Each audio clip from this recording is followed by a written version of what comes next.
This is a quick video for the setting of the cam machine. Right now I'm showing you the top plating with a different dimension. So I made this little video that can help you with the setup.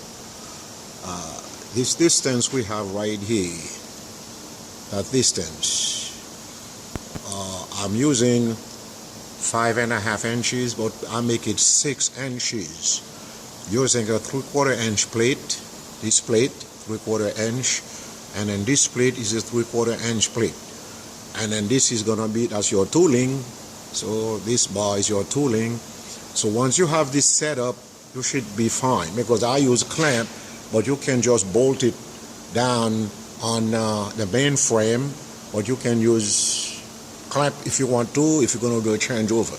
Now the whole thing, this distance doesn't matter too much, except this definitely has to be between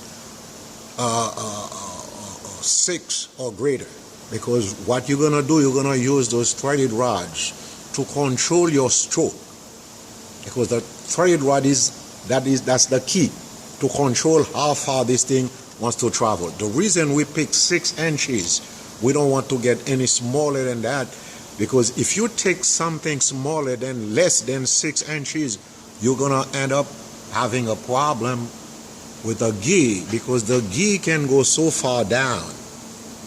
I mean, when you reach that limit, you cannot go any further down.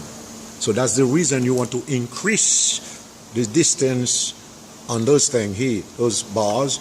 You can use any grade of aluminum you want, because you're not gonna use pressure on those things. So any grade is fine. And the way you're gonna have to mount it, make sure you countersink it, and then make sure when it's mounted, everything is flush. You do not create any problem with the other pieces. So that's the top plating is fine. You should have no problem with the top plating. If you follow this setup, then you should be fine. Now when we go to the bottom, we can duplicate the very same thing at the bottom. Do the very same thing you have on top. And remember, when the bottom plating move up, extends, you want it to go at least past sheet line. You want it to pass sheet line at least you got to go 3/8, between 1/4 to 3/8, up to 1/2 inch if you want to pass sheet line, so you can create a beautiful seal around the perimeter of the plastic when you form vacuum form. And then remember, we discussed that you might have a problem with those blocks. I'm gonna drop the bottom plating so you can see what I'm talking about. Now remember about the vacuum chamber, we said you're gonna have a problem because of the thickness of the wood. Because when I check the thickness of the wood, it's too thick, because this part is not getting any seal. So you can follow the same thing but we discussed it while you were here. I'm gonna give you a little sketch how, if you want to follow my instruction, you can redo the vacuum chamber. And then I have a little sketch right here, and I can discuss it with you. If you notice, this is what I have. This chamber here, this space, this is the space we're talking about. And I'm using a 5.5 space bar. 2 of them, 5.5. And then this is your 3/4 inch plate. This is the machine frame itself. I show it as a machine frame. And you're gonna use the bottom frame here to mount, to construct your vacuum assembly, including your tooling. I'm using a 3/4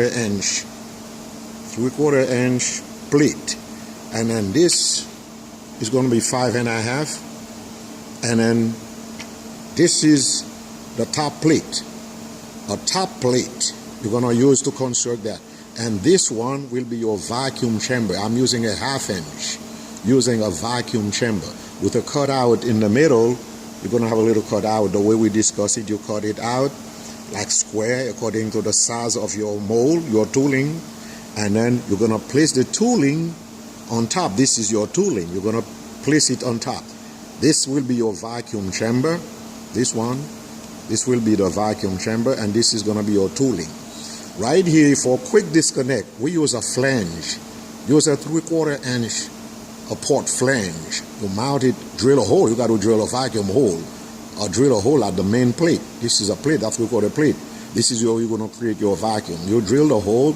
You can tap it 3/4 inch and then you use an elbow, 3/4 inch elbow, just to connect it here, or you can use the flange. The flange, and then you drill 4 holes, mount the flange. I mean, it's going to be a female anyway. So you take your fitting and then mount it with a quick disconnect. The vacuum line can go out with a quick disconnect. You can disconnect it quickly. And then this is what you will have. And then if you follow this setup, because I take the measurement already, if you follow this setup, everything should fall right in place. This is the bottom section. This is the bottom. And I'm going to send this sketch to you too, and the little video, and you should be fine. This is for the white stuff, the white plastic you're forming. Again, this is it. This is the way it is. This is right now what I have, because I didn't make it official using metal. I use wood. And as you can notice, this your big vacuum box. And what I did, this is my mounting plate, and this is a plate, and then this one is I create like a vacuum chamber with just this plate, because I cut it in the middle, inside. You don't see the cutout. My vacuum chamber is only 3/4 inch, and then it get mounted on this thing. And then remember, this is how it get mounted with the flange with 3/4 inch vacuum line going to it. And like I said, you guys don't need that big vacuum box. You can use the spacer. I'll show you 5.5 inch, just like we have on top here.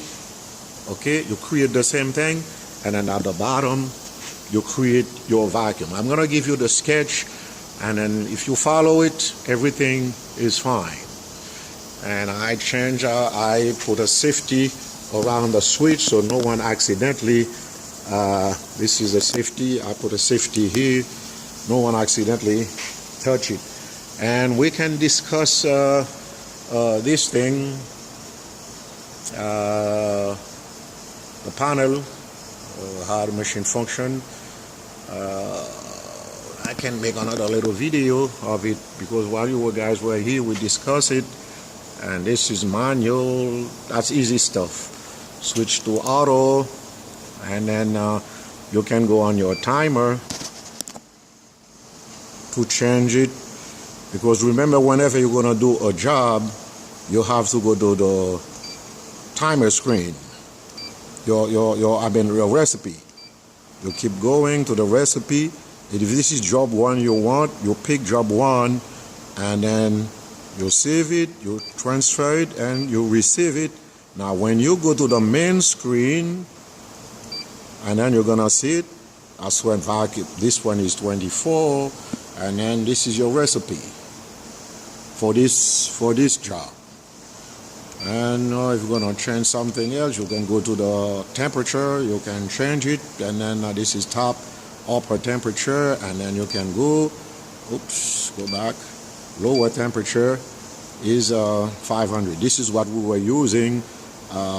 This is the job we were using to form the white stuff. Like I said, we had a little problem forming the perimeter because the tooling is not set right. The vacuum box is not set right. And that's basically what we have on this machine. And this, you guys can study it, and then they're familiar with it. And one more thing, remember, whenever you shut off the machine, let's see, I shut off the machine right now. When I reset it, I have to press reset. You reset the machine, you have to wait for the initialization of the PLC.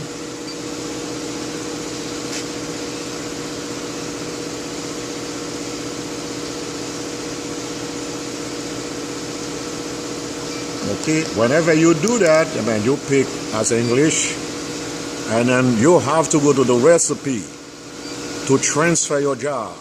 Okay, now I can go job ABC, because remember I told you, you can name your job any which way you want. I call it job 1, job 2, job 3, and wherever you want. You have to give it a name as a file, and then you have to whatever. If you pick job 1, okay, that's your recipe for job 1. You save that, you transfer it, and then it receive. When you go to the main timer screen, this is your job. You have everything right there. And again, the heater, if I go around, that little heater we have, I change it to Fahrenheit. It was Celsius, but I changed it. Now it's Fahrenheit. And that's what we have. And then, if you're going to run top, this is the top heater, bottom heater. You just turn them on to run the machine. And I'm going to quickly run a cycle of the machine. Remember, again, when you do it, you have to go clamp open. Now I'm going to go to auto. All right, assuming everything, clamp close, everything is okay. Clamp open. You got to close the 2 buttons, one here on the other side. You got to go clamp close. You got to close them with 2 hands. And then you go cycle. This will go inside. It will go for X number of seconds. In our case, it's 24 seconds. Remember, you're going to have to play with it. Depending on your temperature, you can decrease the time. Okay. It's coming here. Come down here. Vacuum goes on. Here we tap retract. The fan is on. It's gonna on for a few seconds to cool off the pot, and then boom, it retracts at the end of the cycle, and you press clamp open, load your material, and press clamp close again, and then ready for the next cycle. And then that's basically a little video of the machine running. I mean, the setting for the tooling. I mean, if there's any problem, you guys can always give me a call. I mean, while you're going over it, if there's something you need help with, I will be available to help you, so you're happy with your machine. Okay.